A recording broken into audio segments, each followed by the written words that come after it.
I'm Barry James from the Crowdfunding Centre and the Crowd Data Centre, which is now referred to as the Global Observatory for the Crowd Economy. And today I'm not going to talk too much about that, or we'll look at some of the latest stats to put in perspective what is a global wave of innovation, totally unprecedented global wave of innovation that is now sweeping around the world. We see that across 222 countries. We've collected data on almost 400,000 crowdfunds to date, viewing them on a daily basis. So we can actually see this unprecedented and ongoing global wave of innovation. And we see crowdfunding has become the new seed funding, something that has never worked really at all, certainly not at all well before. And it's now at least as important as angel or VC funding. So really what I want to talk to you about is I complete my talk, which a few people wanted to approach me after the session at the Global Crowdsourcing Week Summit, wanted to know what the end of the story was. So we're going to complete that. And we're going to see why this is at least as important as angel and VC funding. And in order to do that, I'm going to use the data to take us on a journey to a new understanding and a new perspective. The loudest silence I ever heard was at Manchester Business School when we posed the question, can you imagine a world without banks? And as I say, the silence was deafening, because it's actually an incredibly difficult thing to do. They've become part of the furniture, not just of society, not just of the finance industry, but of our minds. But we're headed to a world certainly without banks as we've known them. They're being unbundled. They're being deconstructed because, well, the rules have changed. And what we're going to be doing on this journey is teasing out two fundamental and major innovations that are interacting beneath all of this. One of them is about the technology purely. It's about the ability to take things like lending and other things online, and that changes things. But the other one is the fact that we're now hyper-connected, and the implications of that are even more enormous. And these two together, intertwined like a double helix, are changing things in ways that it really is revolutionary and really difficult to understand what's going on, particularly if you have a lot of experience. And in fact, as McKinsey's have pointed out, experience, when the rules change, misleads you. It doesn't help you, it misleads you. And the more experience you have, the more it misleads you. Because if you're in a new paradigm where the fundamental rules have changed, all your expectations will point you in the wrong direction. So let's see how far we can get into understanding how and why this phenomenon is happening, what is driving it. So this is just to give you a glance of the Crowd Data Centre, the 363,000 projects that are tracked there. This is a little out of date now. Almost 2 billion over the last 2 years across all this wide range of sectors, from technology to video games and education, fashion, gaming, food, music, a wide range. Okay. And as I've already mentioned, we see this happening across the globe, across 222 countries, and it continues to grow. And we'll look at some of those growth stats a little later. So, as I've said, I want to take you on a journey to a new perspective. And as we've dug into the crowd economy and crowdfunding, what we've found is that we can't make sense of this without going back to some of these more fundamental questions, because the rules and the fundamentals have changed. So let's look at some of those fundamental questions. So what is an economy for? What does it exist for? Does it exist to maximise the bottom line? And come to that, what is the bottom line? And this isn't kind of some hippie take on this. Yes, it is ultimately about humans and humanity, or at least should be. But this is also about more traditional ways of looking at this as well, about what's produced, about where wealth comes from. And that's an extraordinarily good question. What is wealth? What is the money, in an age when our currencies are being rethought, reimagined and recreated with cryptocurrencies? What it actually is the wealth that this is reflecting? Where does that come from? How does it make us richer? So what is an economy for? Is it for numbers, or is it for people? And is it to make people more productive, happy and healthy, or to keep on having rising numbers on what arguably and in fact likely are the wrong metrics? And they're certainly the wrong metrics for mankind. So this is Titan. Please meet Titan. This is the world's second biggest supercomputer, and as you'll know if you're at the session, its big advantage over the first biggest supercomputer, which is in China, is that it's a lot more photogenic, but the Chinese supercomputer, whose name escapes me, is 6 times bigger in terms of the number of cores. This has 500,000 cores. That has 3 million cores, and is growing still. So why a supercomputer? Well, let's go on this journey. So please imagine a world where there were as many supercomputers of unimaginable processing power than there were mobile phones. Imagine what that would mean in terms of what could be achieved. Imagine too that those computers were as portable as a mobile phone, or as you and I, that they could go places, that they could do things. Imagine also that those were also networked together, connected up. What could be achieved? What could be done? Well, actually, if you pause for thought for a moment, each and every person watching this session or at home has one of these supercomputers on their shoulders. We are all capable of creativity and of a kind of processing which supercomputers have yet to even broach. This bears on a question asked by Matthew Ridley in a really great TED talk called When Ideas Have Sex. And he poses the question, how did we become the only species that becomes more prosperous as we become more populous? As there are more people on the planet, how come it doesn't obey the rules that we expect? Limited supply of food in an ecosystem limits the number of individuals, because we're all in a zero-sum game for food, except we broke the rules. So what humanity has done, and what some people did, some individuals did over time, was they found a way to break that rule, to create more food with the same land, the same resources. So agriculture, agrochemicals in the last century, genetics on and after that, mean that we've vastly increased the food supply. And we're no longer in a zero-sum game. And if you can do that with food, and if you look around you, you see this, we can do that with almost anything. We're no longer in a zero-sum game.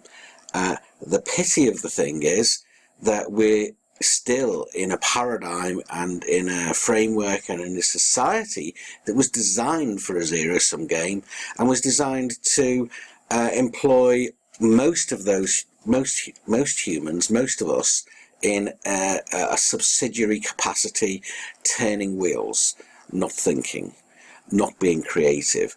But we're headed for a new kind of society, a new kind of economy, where increasing the number of people who are involved in that, who are thinking and creating, increases the wealth, increases the potential. And not just the number, but the fact that we're connected increases that exponentially. This is the network effect. It's a huge explosion, which is why this is a really interesting slide. This is Brad Templeton from the Singularity University, who we met when we were lecturing at the same conference in Turkey. I don't know if you can see this, but the straight line here is really our expectation as human beings, and in our traditional societies are programmed to expect things to move forward on a line. So as you add, it's an additive model. As you add, things increase. It's cumulative. However, once the network effect takes hold, you're not on a straight line. You're on an exponential curve. Okay, and this is the exponential curve we're at, and Brad quite rightly pointed out that in the low part of that curve down here, we're in the phase still of deceptive disappointment. Okay, but where actually the exponential curve is lower than you would expect, and it looks like the returns are difficult, like in the early days of the internet, for those of you who remember that, and then suddenly we cross over and we take flight. So we're right at the very beginning.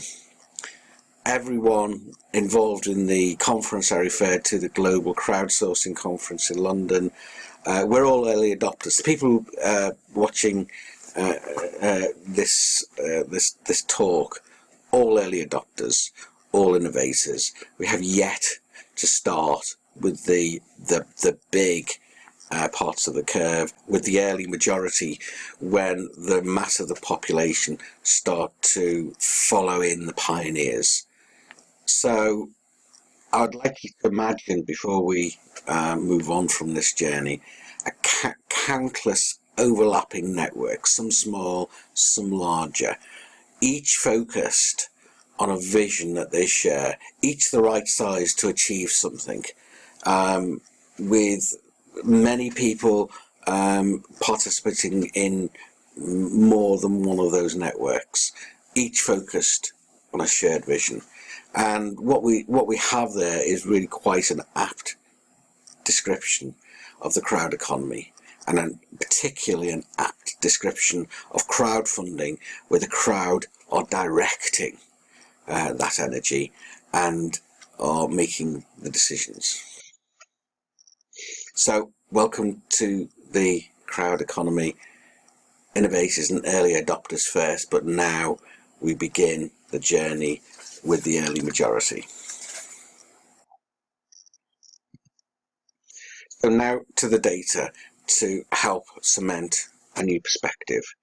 This is an article which popped up in Real Business a couple of days ago, at the beginning of the week, about how the numbers show that angels are providing a stairway to entrepreneurial heaven. And one of the things that we do know is that what's called the funding escalator has never worked. So this, is that concept and an acknowledgement that it's never really worked. And some stats here which are quite useful and interesting. That over the last 4 years, the bank established for this purpose by the government, the British Business Bank here in the UK, has helped 59 companies achieve 11% growth and put in 27.5 million, which isn't the entirety, of course, of the of angel funding, but is a start, as a sighting shot. That's over 4 years. Over the last year, the crowd in the UK have fully funded over 4,000 ventures, 4,116 in fact, to the tune of 49 million, and part funded 15,000. Part funded, or at least those ventures have learned a lot. They've had an opportunity to interact with the crowd, to feel what it's like and learn what it's like to be an entrepreneur and to build a business. So that actually is probably the more powerful of those two things, and this is why crowdfunding is operating as the new seed funding and why it's so powerful. And this is in addition to, not a displacement of, what was happening around and before. So let's come to the stats.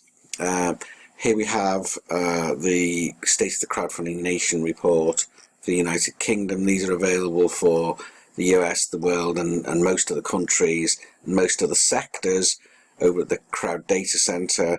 Come and find us there. But let's have a look here.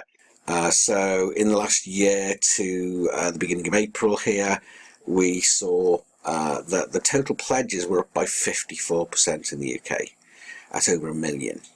And the total pledged was up very substantially as well, by for nearly 40%, and the difference there is that a lot of the pledges were therefore smaller.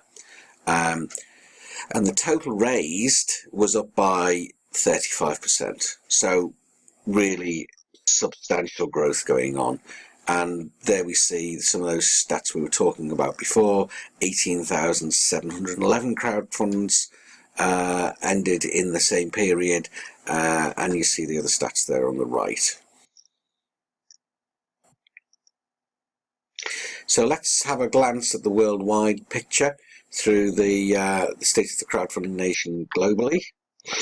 And the numbers there are also showing growth, albeit slower, and the total pledges up by 7%, and the total pledged at getting on towards 1,900,000,000, up 15% on a global basis. This is really quite significant, and we see the total raise there, and the bottom figure includes fully funded flex campaigns, so is probably the better figure, up 15%. So we see that in the global picture, 29,000 ventures fully funded worldwide, 29,000, and more than 120,000 were again in the part funded or learned a lot pile, as it were. Some of those got some of the funding that they needed and a step forward that way. All of them got exposure as an entrepreneur and the chance to learn from the process of engaging with the market. Okay, so Crowdonomics is our effort, our mission to understand the crowd economy and crowdfunding and the mechanics that are going on. So we're beginning to see from the data there's a new mechanism and how exactly that is working, how different audiences are coming with different motivations, and they are interacting in a very specific way. So we're looking forward to publishing much of this research later in the year, addressing some of these puzzling questions. How and why is this possible? Okay, so and how and why has crowdfunding become the engine room of the crowd economy?